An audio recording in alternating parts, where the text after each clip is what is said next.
إياك نعبد وإياك نستعين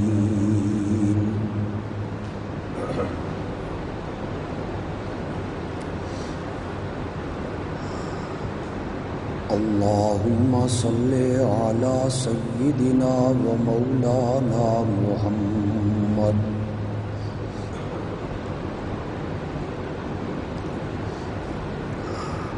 وعلى آل سيدنا ومولانا محمد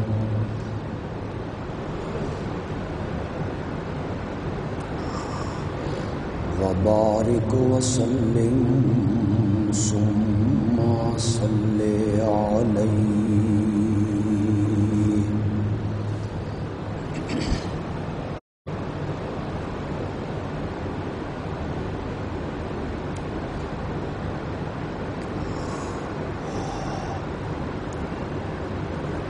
اسلام کے دائرے میں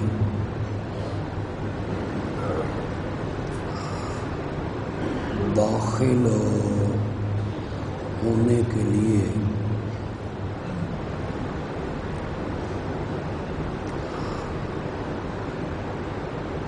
ایک کلمے کا اقرار کرنا ضروری ہے۔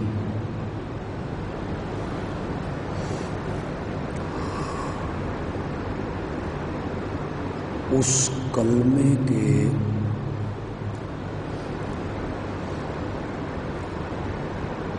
دو حصے ہیں۔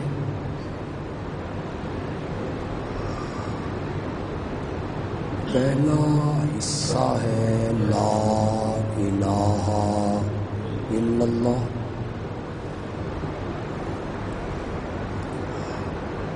اور دوسرا حصہ ہے محمد الرسول اللہ۔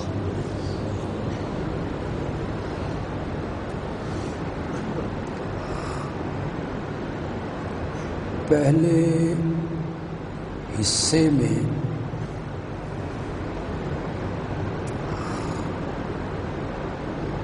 اس بات کی شہادت ہے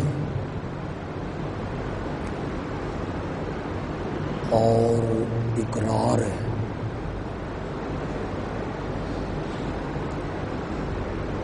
کہ میں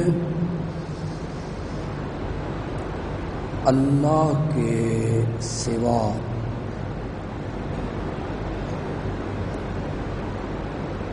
کسی کی بھی عبادت نہیں کروں گا۔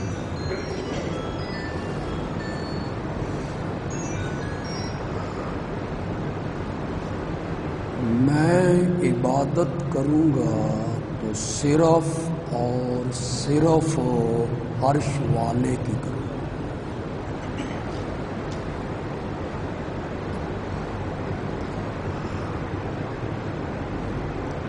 عبادت کی بہت ساری اقسام ہیں، قسمیں۔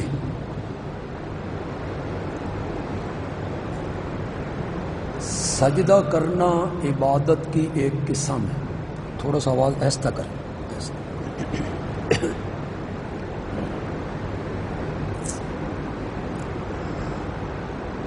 بیت اللہ کا طواف کرنا عبادت کی ایک قسم۔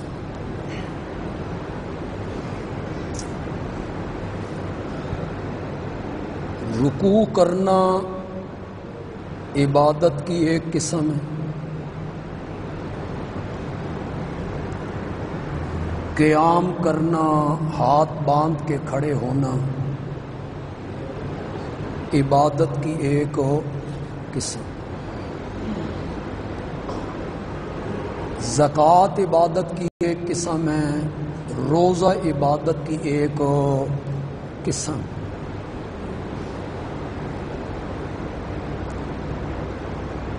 اپنے مال میں سے بطور نظر و نیاز حصہ نکالنا عبادت کی ایک قسم۔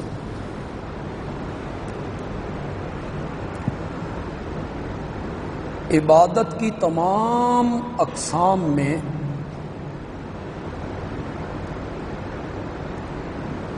سب سے اعلی عبادت کی قسم جو ہے اسے کہتے ہیں دعا.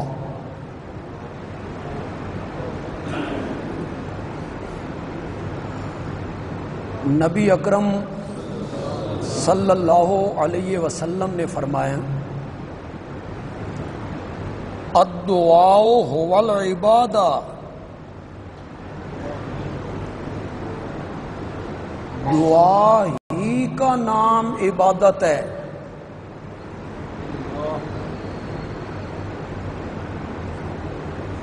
اور ایک موقع پہ آپ نے فرمایا الدعاء مخ العبادہ،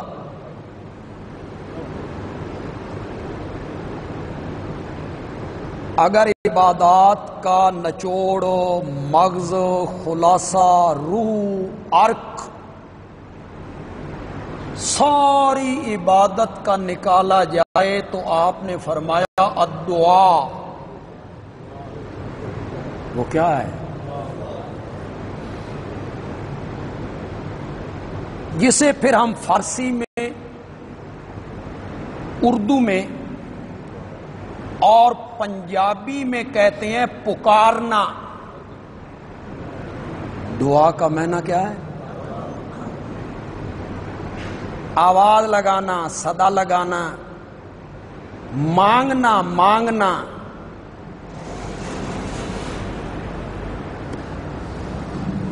تو یہ جو پکار ہے، یہ جو سوال کرنا ہے، یہ جو مانگنا ہے، یہ اگر عبادت ہے، اور میں حدیث سے ثابت کر چکا ہوں کہ یہ عبادت ہے،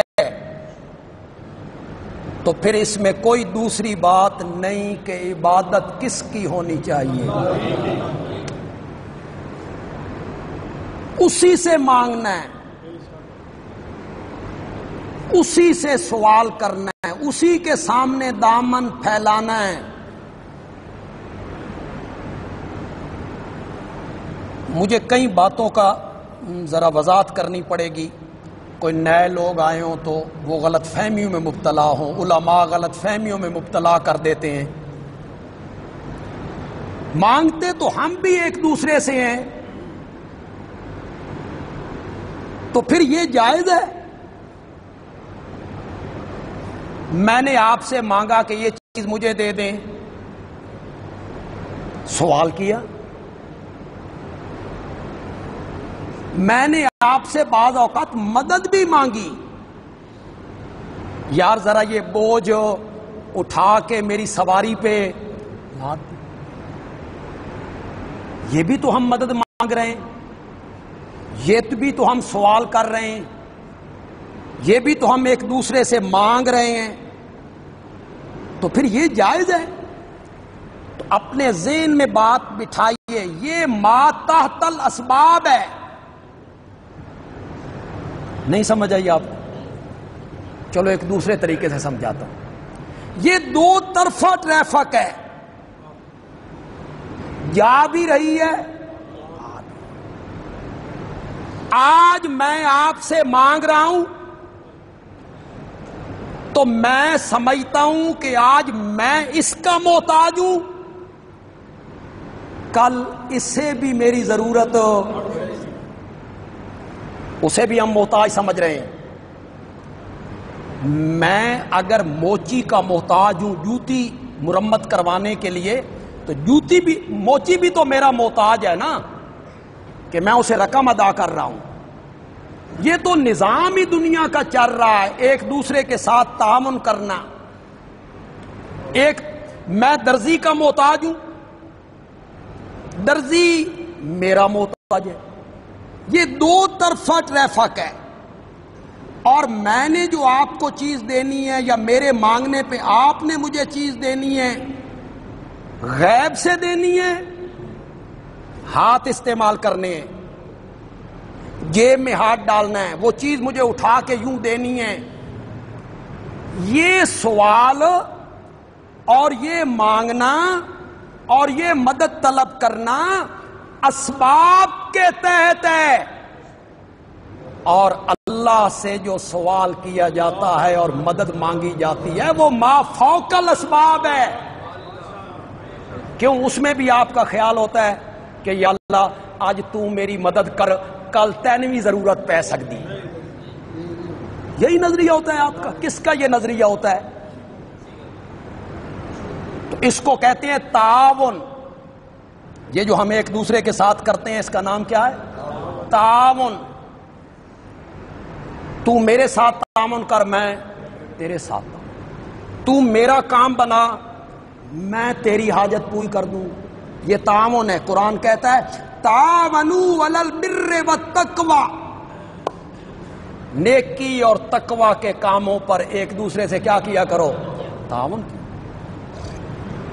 ذوالقرنین ایک جگہ پہ پہنچا، بڑا بادشاہ تھا، مشرق تک پہنچا، مغرب تک پہنچا، ایک جگہ پہ پہنچا اور وہ قوم تھے ان کی یہ زبان نہیں جانتا تھا۔ قوم نے شکایت کی کہ یہ کوئی مخلوق ہے ہمیں نقصان پہنچاتی ہے۔ اس نے کہا میں دیوار بنا دیتا ہوں۔ تو قرآن کہتا ہے ذوالقرنین نے ان لوگوں سے کہا اعینونی بقوۃ، میری مدد کرو۔ ہمارے علماء اسے بھی دلیل بنا لیتے ہیں کہ دیکھو ذوالقرنین نے غیر اللہ سے مدد مانگی تھی، اس مدد مانگنے کا کیا طریقہ تھا؟ مزدور بنو، محنت کرو، پتھر اٹھا اٹھا کے لاؤ، یہ میں تانبا پگھلا رہا ہوں، اس تانبے کو میں نے اوپر ڈالنا ہے، یہ تھا تعاون۔ حضرت عیسیٰ علیہ السلام کو جب بنی اسرائیل نے قتل کرنے کا منصوبہ بنایا کہ پھانسی پہ چڑھا دو، قتل کر دو، تو حضرت عیسیٰ نے کہا من انصاری اللہ، اللہ کے دین کے معاملے میں میری مدد کون کرے گا؟ علماء اسے بھی پیش کرتے ہیں بغیر اللہ کو مدد مانگنی جائز ہے۔ میں نے کہا واہ، پیغمبر مدد مانگ رہا ہے امتیوں سے، مزہ نہیں آ گیا؟ تو وہ مدد کس معنی میں ہے؟ میرا تعاون کرو، میرا ساتھ دو، میرے نال کھلوو، میری ہمت بڑھاؤ، میری قوت بنو، میری طاقت بنو۔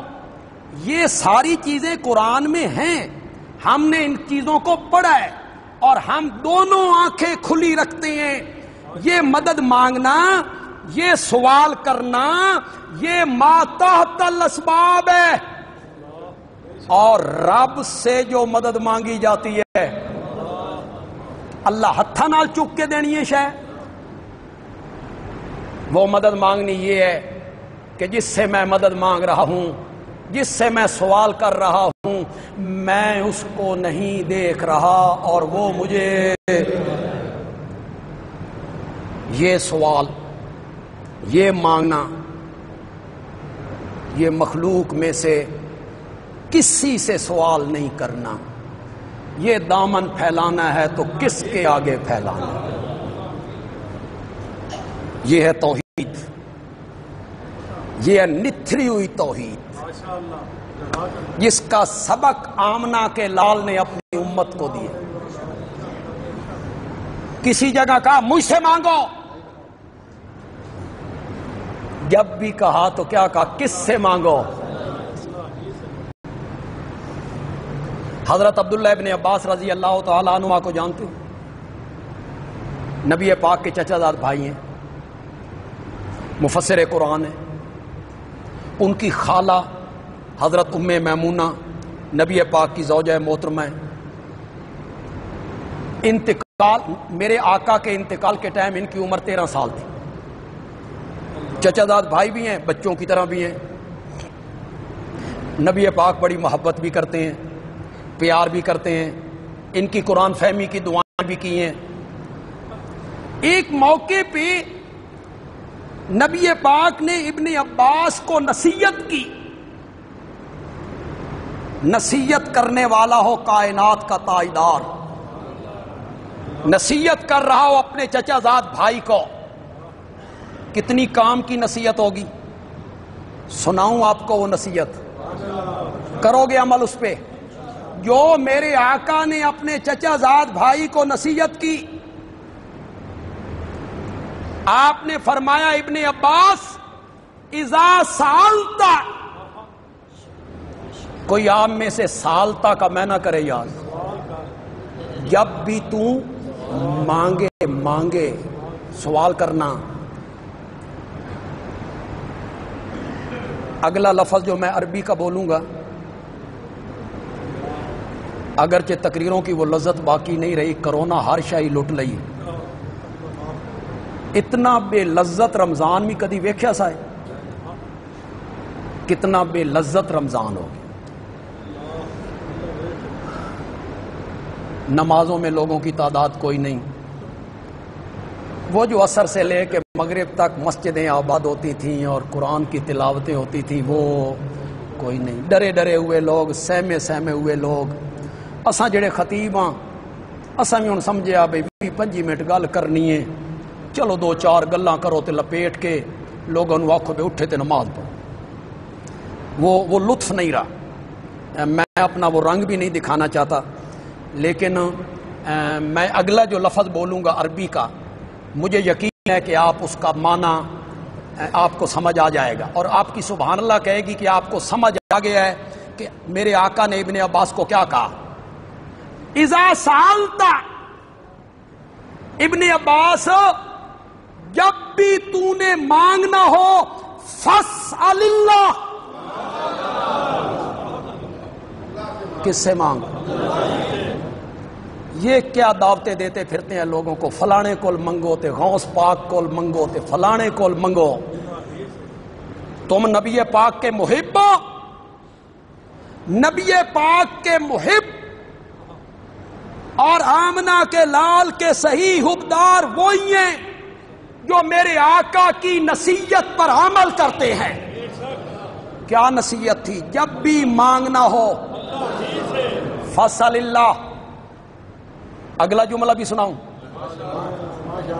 اور اگلا جملے بھی آپ کو سمجھ آ جائے گی، مجھے پہلے جملے کی بھی ترجمہ نہیں کرنا پڑے گا۔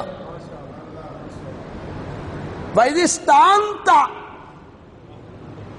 ایاک نستعین ذرا ذہن میں لاؤ۔ وَإِذِ اسْتَعَنْتَ، ابن عباس جب بھی مدد مانگنی ہو فَاسْتَعِن بِاللَّهِ، کس سے مدد مانگو؟ یہ نتھری ہوئی توحید میرے آقا نے اپنی امت کو سمجھائی تھی۔ یہ دامن کسی کے سامنے نہ پھیلاؤ، کسی سے غائبانہ سوال نہیں کرنا، مانگنا ہے۔ لِيَسْأَلْ أَحَدُكُمْ، عربی تو میں پڑھتا ہوں لیکن کچھ ترجمہ آپ سے کرواؤں گا، تو آپ ترجمہ کریں گے تو آپ کو ذرا جلدی سمجھ آئے گی۔ فَلْيَسْأَلْ، مشکل لفظوں کا میں کروں گا، پس چاہیے کہ مانگے احدکم، تم میں سے ایک ربہ، اس کا معنی تو کرو یار۔ پس چاہیے کہ مانگے تم میں سے ایک ربہ حاجتہ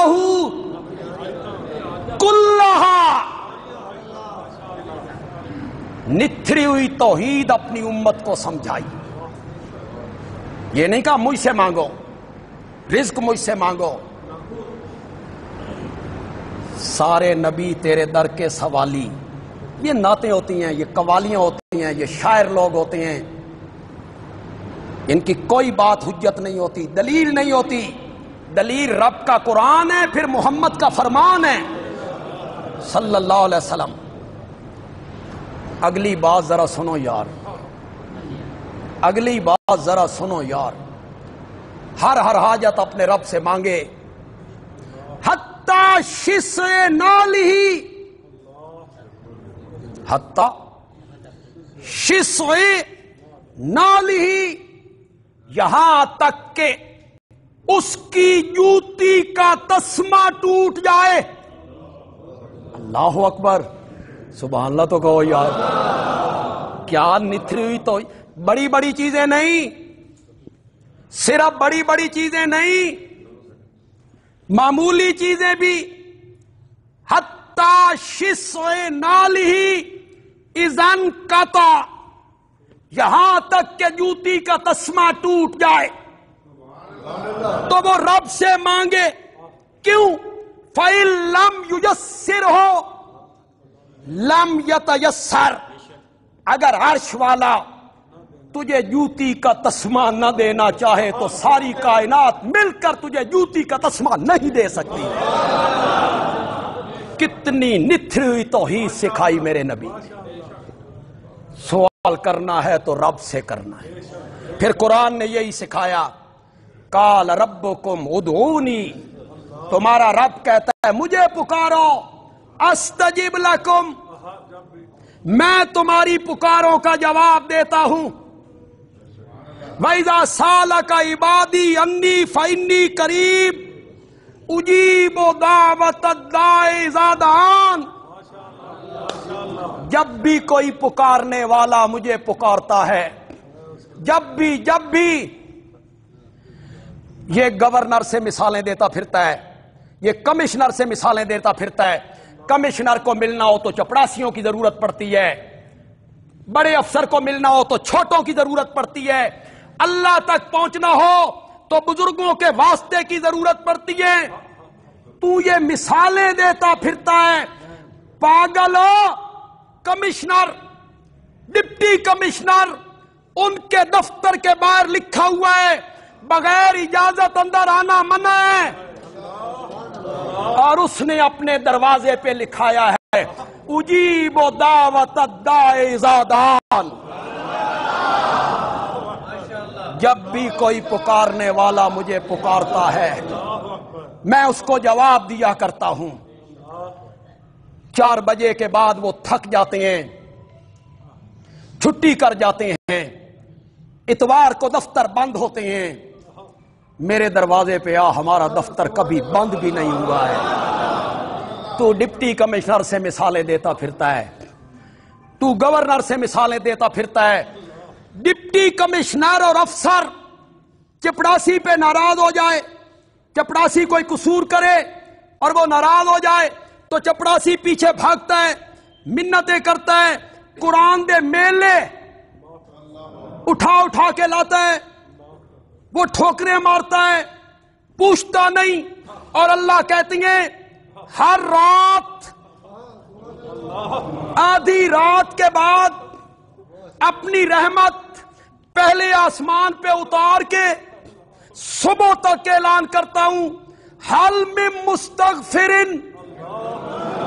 فاغفر لہو. ہے کوئی مجھ سے روٹھا ہوا، میں خود منانے آ گیا ہوں، خود منانے آ گیا.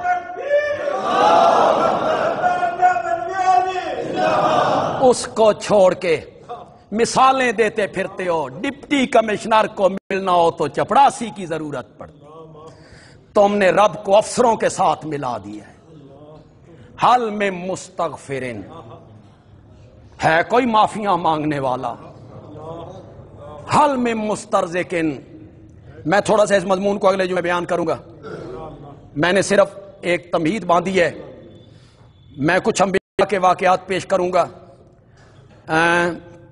سارے نبیوں نے مصیبتوں میں گھر کر کس کو پکارا؟ اور قرآن پڑھو لوگو، اور چھوڑو قصے کہانیاں، موضوع روایتیں اور شعر و شاعری اور قوالیاں. قرآن پڑھو. آج تک کائنات میں ایسا لاک ڈاؤن کبھی نہیں ہوا جو اتنا سخت لاک ڈاؤن تھا کہ کوئی دروازہ نہیں تھا، مچھلی کا پیٹ تھا. اس سے بڑا لاک ڈاؤن کوئی نہیں. سمندر کا اندھیرا ہے، رات کا اندھیرا ہے، مچھلی کے پیٹ کا اندھیرا ہے، پیغمبر اس میں بند ہو گیا. سورۃ انبیاء 17واں پارہ. قرآن بولا فنادا فی الظلمات.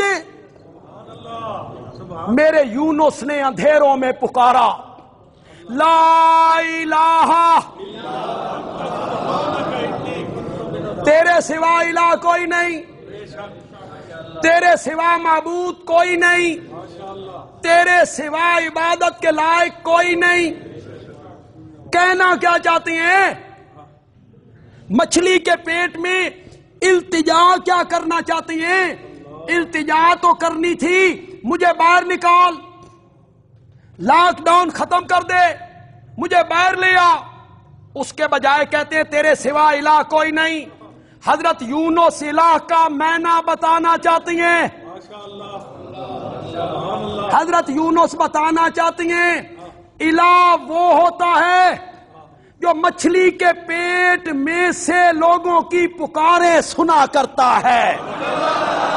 الہ وہ ہوتا ہے جو پھر اس لاک ڈاؤن کو ختم کر کے یونس کو صحیح سلامت باہر نکالنا چاہتا۔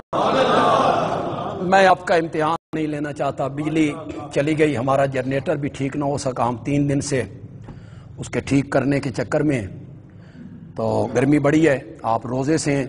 بس اتنی گزارش کروں گا جہاں جہاں تک میری آواز پہنچ رہی ہے کہ جو ہمارے صاحب ثروت حضرات ہیں، تاجر، پھر میں نے کہا نا کہ مجھے شرم آتی ہے کہتے ہوئے، میں جانتا ہوں کہ لوگ کس طرح گزارے کر رہے ہیں اور لوگوں کا کاروبار نہیں ہے، لیکن جو صاحب ثروت ہیں جن کے پاس مال ہے ان سے میں گزارش کروں گا کہ اس دفعہ وہ مہربانی کریں گے ہمارے جماعتی احباب، اور زکوٰۃ فنڈ وہ جہاں اور جگہوں پہ دے دیتے ہیں وہ اس دفعہ اور جگہوں پہ نہیں دیں گے، وہ اپنا زکوٰۃ فنڈ جامعہ ضیاء العلوم کے فنڈ میں جمع کروائیں گے۔ جامعہ ضیاء العلوم کے لیے ہمارا بندہ باہر موجود ہوتا ہے، آپ یہاں جمع کروائیں گے۔ دیں جی اذان۔